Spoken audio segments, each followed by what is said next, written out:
Yang membedakan kenapa sebelum kemerdekaan Pancasila sebagai ideologi dan pasca kemerdekaan Pancasila menjadi filosofi dasar.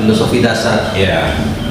Jadi kalau saya katakan bahwa yang namanya filosofi dasar bernegara, ya bukan filosofi dasar, dia kemudian menjadi landasan tempat di mana struktur bangunan-bangunan Indonesia merdeka seperti bangunan sistem pemerintahan, bangunan sistem hukum, bangunan sistem pendidikan, bangunan sistem perekonomian, ya, dan lain sebagainya, itu berlandaskan Pancasila sebagai hukum tertinggi atau sumber dari segala sumber hukum. Ya. Sehingga jangan ada satu sistem di republik ini yang bergeser dari makna filosofi Pancasila itu sendiri. Ya, tapi kenapa dia tidak menjadi ideologi? Sebetulnya Bung Karno sudah usah, tapi saya tidak akan mengungkapkan di sini.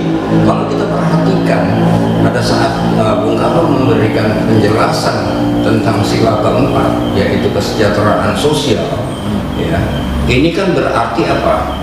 Berarti Bung Karno ingin menjadikan Indonesia merdeka, di Indonesia merdeka ini tidak boleh ada kemiskinan, ya, artinya segala bentuk pembangunan untuk kepentingan semua aspek, itu harus menggunakan sebuah ideologi, ya, harus menggunakan sebuah ideologi, karena ini apa yang mau dicapai lagi, sebagaimana dulu Pancasila 1 Juni adalah sebagai dasar pemikiran atau ideologi untuk mencapai kemerdekaan. Sekarang ada ideologi untuk mencapai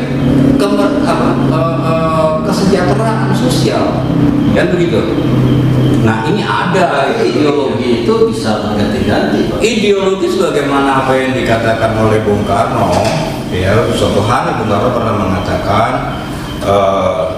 dalam bahasa Inggris, Pancasila is a philosophy's construct. Don't turn it into an ideology. Artinya jangan pernah dirubah jadi ideologi, karena makna ideologi itu adalah indoktrinasi katanya. Sedangkan Pancasila itu dia terinternalisasi, ya, itu tumbuh dari dalam, bukan satu doktrin gitu. Kalau ideologi itu doktrin, ya. Nah, jadi berarti perbedaannya bahwa Pancasila yang tadinya Bapak bilang itu temuan atau galian, Pancasila itu adalah memang karakter dasar kultural, sosiologi, antropologi bangsa Indonesia. Betul. Nah, kalau ideologi berarti pemikiran yang mesti ditanamkan kepada rakyatnya, kita Indonesia merdeka. Dan ini bahaya sekali di saat Pancasila tidak lagi menjadi dasar negara, ya, jadi sebuah pemikiran, dia nanti bisa berkembang. Nah, gitu. Ya, artinya ketika ini dianggap menjadi sebuah pemikiran, otomatis kan pemikiran itu kan banyak. Apalagi Indonesia menganut demokrasi. Bisa diterjemahkan. Nah, artinya demokrasi ini apa? Kalau yang namanya Pancasila boleh sebagai ideologi, dan atas nama demokrasi ideologi yang lain juga boleh dong. Kan kebebasan di situ. Nah, ini penerjemahan demokrasi sendiri, ya, dimaknai oleh masyarakat kita saat ini sebagaimana demokrasi liberal di Amerika dan Eropa yang hanya terkait dengan urusan politik, yaitu demokrasi politik. Tidak ada demokrasi sosial, tidak ada demokrasi ekonomi, hanya demokrasi politik saja. Nah, ini bahaya, gitu. Sehingga terus pagarnya Pancasila apa? Kalau itu dijadikan sebuah ideologi yang atas nama demokrasi, maka ideologi-ideologi lain seperti kapitalis, liberalis, komunis ataupun sekarang khilafah, boleh dong masuk. Ya, tapi kalau kita menganggap atau bukan ini ya, tapi mengatakan bahwa Pancasila sebuah dasar, tentunya di atas dasar ini harus ditanamkan sesuatu yang memang sesuai dengan dasarnya. Ibarat kita dikasih padang pasir, ya, mungkin nanam padi. Nggak mungkin lah kita nanam padi di situ. Nanamnya kaktus. Nah, atau kita mau punya ideologi. Kita mau punya ideologi membangun gedung seperti hotel, mall ataupun apartemen, ya kan? Kalau tidak melihat kepada dasarnya ternyata lumpur seperti sawah, kan nggak mungkin kita mendirikan bangunan itu, iya kan? Nah, jadi untuk mensejahterakan masyarakat perlu dibuat bangunan-bangunan di atasnya ini yang sesuai dengan landasannya. Dasar ideologi yang dianut oleh bangsa Indonesia setelah merdeka, ideologi yang tumbuh dari landasan Pancasila. Iya. Nggak bisa ideologi mana saja. Nggak boleh. Walaupun ada kata demokrasi, Nggak boleh.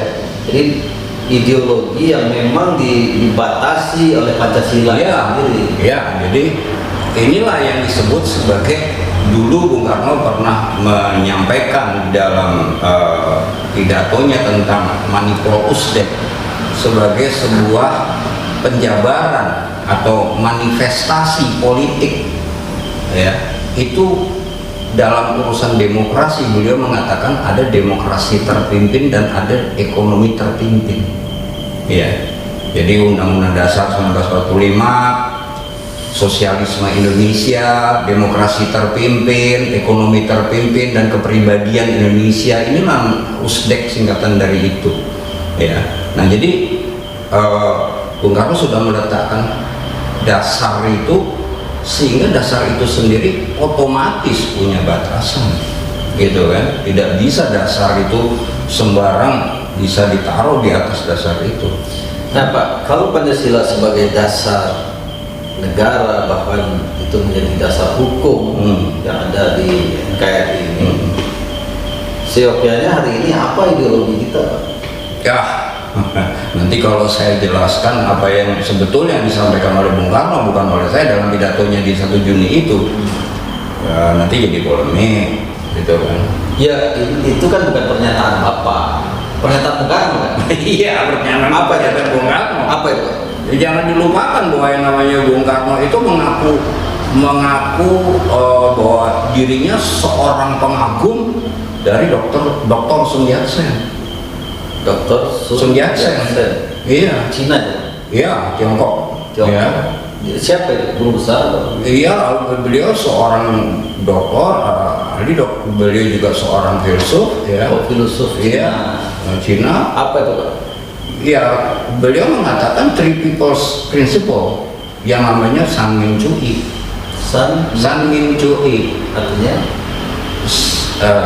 itu ada Min Chu, Min Chuan, Min Seng, yaitu nasionalisme, demokrasi, dan sosialisme. Itu sebabnya kenapa Pancasila juga ada keadilan sosial. Mana mungkin?